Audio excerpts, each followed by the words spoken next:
Olá pessoal, tudo bem com vocês? Estamos aqui para continuar com as nossas histórias bíblicas. Hoje nós vamos falar sobre Gideão, que está em Juízes no capítulo 6 e no capítulo 7. Terminamos a história de Débora. Se você ainda não assistiu essa história, que é linda, eu vou deixar o link aqui embaixo na caixa de informação. Só você clicar lá e assistir essa história maravilhosa, onde Deus deu vitória para aquele povo que estava escravizado nas mãos do rei Jabim. A Bíblia diz que naquele período de Débora, depois que eles receberam a vitória, eles ficaram em paz por 40 anos. Eles ficaram em paz porque eles começaram a obedecer o nosso Deus. Mas depois de 40 anos, o povo voltou a pecar novamente contra Deus. Deus entregou aquele povo pecador nas mãos dos midianitas, e os amalequitas escravizaram o povo de Israel novamente. Quando eu falo escravizado, eles não eram colocados em prisão, não é isso. É que Israel era uma terra muito grande, era um país muito grande. Quando os inimigos entravam, aí eles dominavam toda a economia, tudo que acontecia lá dentro, eles que dominavam. Mas o povo continuava morando em suas casas. Só que o que acontecia?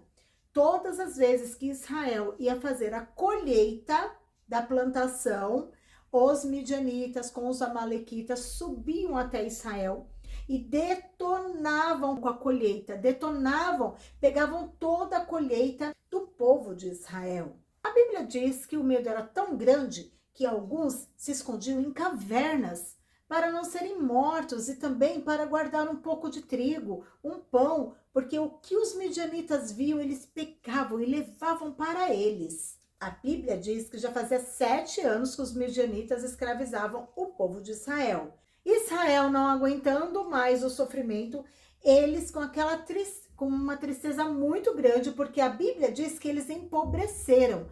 Aquela terra que manava leite e mel, que Deus disse que se eles obedecessem, eles teriam fartura. Como eles desobedeceram, começaram a seguir outros deuses, então agora aquela terra estava pobre, porque tudo que eles ganhavam, os medianitas iam lá e roubavam deles. A Bíblia diz que eles se lembraram de Deus. E olha que bonitinho. Eles clamaram ao Deus Todo-Poderoso pedindo um livramento para eles. E agora quero apresentar para vocês o personagem principal da nossa história, que é Gideão. Gideão, ele estava no lagar amassando trigo. Sabia que lagar não era lugar de amassar trigos?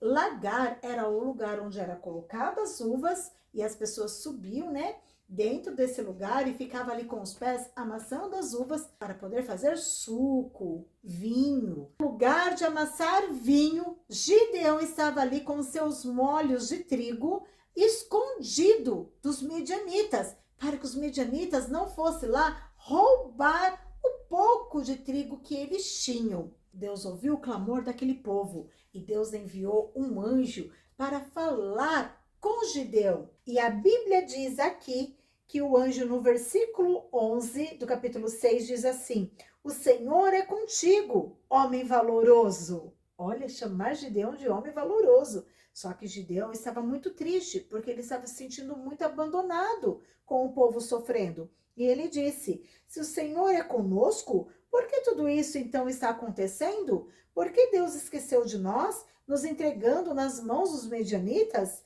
Ué, cadê os milagres que nós ouvíamos que Deus tinha feito? Tirou o povo do Egito, cuidou deles no deserto. Por que Deus permite que nós sofremos agora nas mãos dos medianitas? Gideão tinha se esquecido que Deus havia feito uma promessa. E essa promessa era: se vocês me obedecerem, se vocês somente adorarem a mim, que é Deus, se vocês adorarem somente a mim, vocês terão bênçãos, fartura, saúde, vocês vão ter uma plantação farta. Mas se vocês não obedecerem, se vocês seguirem outros deuses, eu enviarei o inimigo e vocês serão escravizados. Deus havia avisado o povo. E E Gideão não se lembrava dessa parte onde Deus havia feito essa promessa. Quando ele terminou de dizer, né, de se lamentar, porque ele estava muito triste, o anjo disse: Deus tem te escolhido, Gideão, para que vá você e livre o povo das mãos dos medianitas.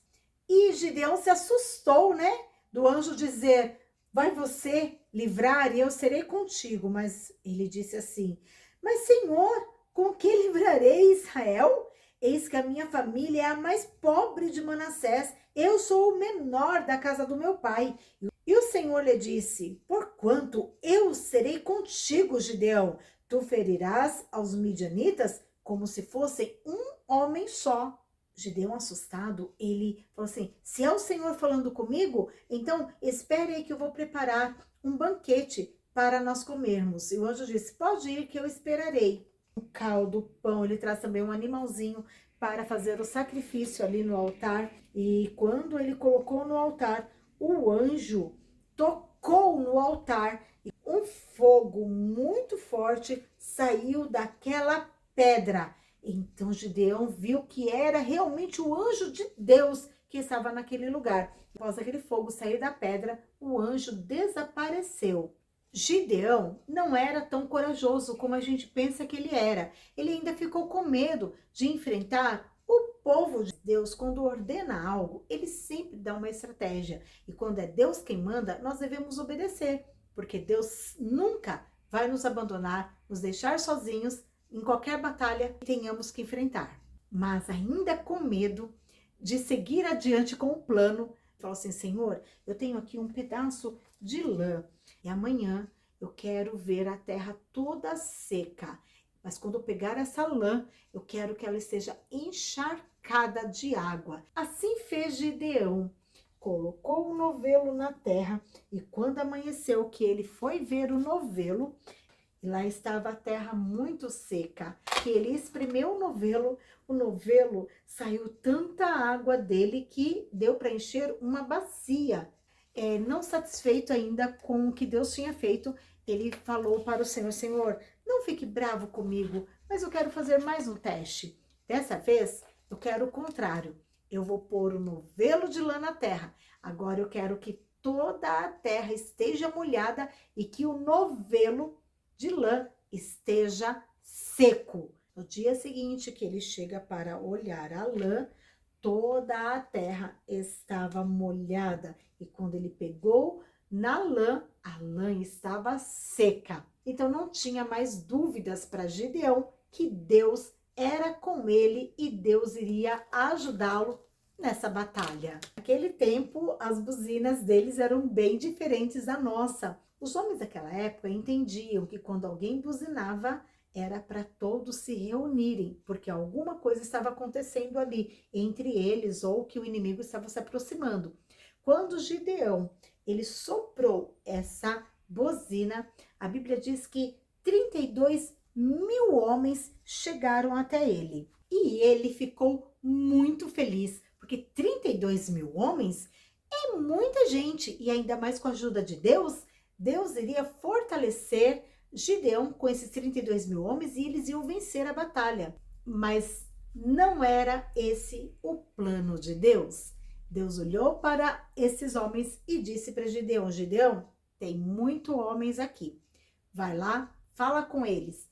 Aquele que estiver com medo, podem voltar para suas casas.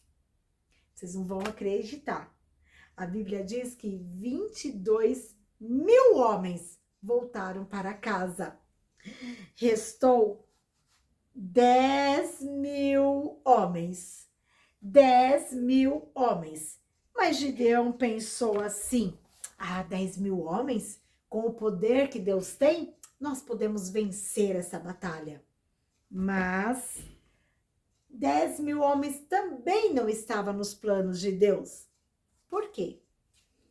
Porque Deus não queria dar a vitória para o povo de Israel e os homens saírem gritando: vencemos porque éramos bons, vencemos porque éramos em grande quantidade. Não, Deus queria que toda a glória, todo o elogio fosse para ele, o Todo-Poderoso.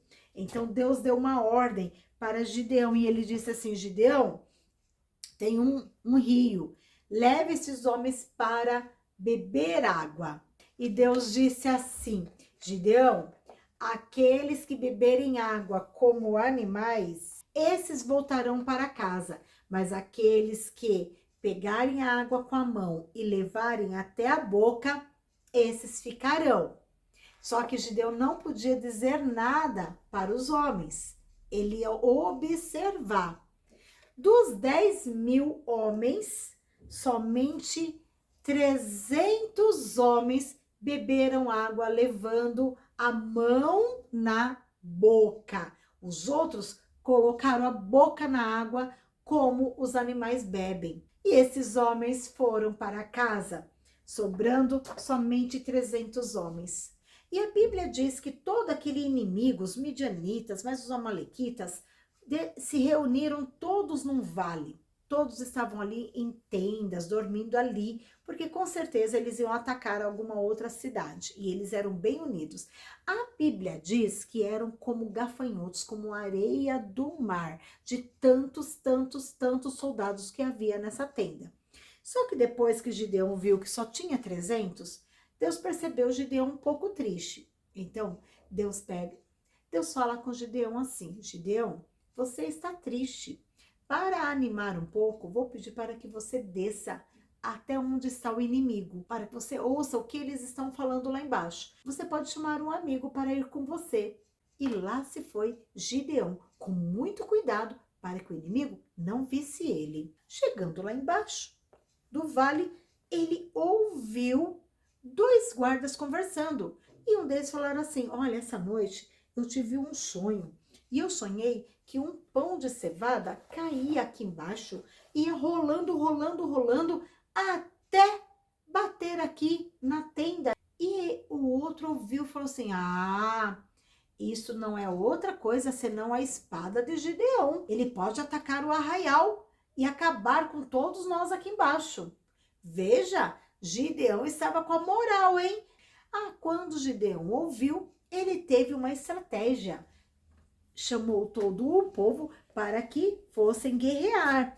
Ah, Gideão estava preparado para a batalha. E aqueles 300 também. Gideão teve uma estratégia, mas é lógico, quem deu a estratégia foi Deus, porque Deus é quem dá sabedoria para nós. Deus nos dá inteligência para nós fazermos as coisas que parecem impossível, mas Deus, ele nos ajuda. E veja a ideia de Gideão, que boa que foi.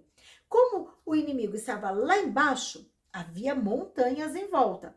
Gideão pegou aqueles 300 e colocou 100 em cada lado da montanha. E ele disse assim, ó: vamos pegar um vaso e nesse vaso nós vamos colocar, dentro desse vaso nós vamos levar uma tocha, bem escondidinho para que ninguém veja nenhuma luz. E vamos levar também a buzina. E Gideão explicou como que eles tinham que fazer. Falou assim: vocês vão subir todos de 100, 100 e 100. Vamos ficar quietinhos. Ao meu comando, vocês vão quebrar o vaso, erguer a tocha bem alto, tocar a buzina e gritar: espada do Senhor e de Gideão! Espada do Senhor e de Gideão! Essa era a estratégia. Parece assim, uma coisa assim, meu Deus, né? Como assim eles vão vencer uma batalha gritando? Preste atenção o que aconteceu. Lá foram eles então. Eles estavam lá escondidinhos até o sinal de Gideão. Quando Gideão deu o sinal, eles, quebraram o vaso. A lanterna apareceu. Eles pegaram a buzina. Espada do Senhor e de Gideão! Espada do Senhor e de Gideão! E eles começaram a gritar. O povo lá embaixo saiu daquela escuridão que estava lá. Eles saíram tudo assustado. E como era lá em cima, fazia eco para eles. Então, quando eles olharam para cima, eles viram uma multidão. Para eles, era uma multidão de soldados lá em cima, porque isso aqui clareava e eles escutavam buzinas e gritos. Pelo Senhor, e por Gideão, espada do Senhor, e de Gideão. Eles ouviram isso, mas como estava escuro, eles achavam que o inimigo já estava ali embaixo no vale. O que eles fizeram? Eles pegaram a espada deles e começou um matar o outro. Vocês acreditam? Achando que era o inimigo, porque eles não estavam enxergando. E como eles se assustaram, um foi matando o outro. Alguns fugiram, mas eles desceram da montanha e foram atrás e mataram todos os inimigos. E aquele povo que estava escravo, mas lembrou-se de Deus, foram livres. Você sabia que também existe algo que nos escraviza? É o pecado. A Bíblia diz que o pecado nos afasta de Deus, lá em Romanos 3:23. Nós ficamos separados de Deus e Deus nos ama muito, mas o pecado ele não ama. Por isso que Deus enviou Jesus. A Bíblia diz que Jesus veio ao mundo com uma missão, a missão de reatar a aliança entre o homem e Deus. Só poderia morrer quem não tivesse pecado. E a Bíblia diz que quando Deus olhou para a terra, ele não viu nenhum justo, todos éramos pecadores. Mas Jesus não, Jesus nunca pecou. Por isso, a Bíblia diz que ele se deu para morrer por nós, lá na cruz. Essa gota de sangue derramada lá na cruz foi puro amor. Através do sangue de Jesus Cristo, nós fomos livres de todo o pecado. A Bíblia diz que o sangue de Jesus Cristo me purifica de todo o pecado. A Bíblia diz que ao terceiro dia ele ressuscitou. Jesus está à direita de Deus, intercedendo por mim e por você. Nós precisamos ficar livres do pecado para entrarmos no céu. E chegamos ao final de mais uma história. Não perca a próxima história que nós vamos falar sobre Sansão. Até o próximo vídeo. Um grande beijo no seu coração. Fiquem com Jesus.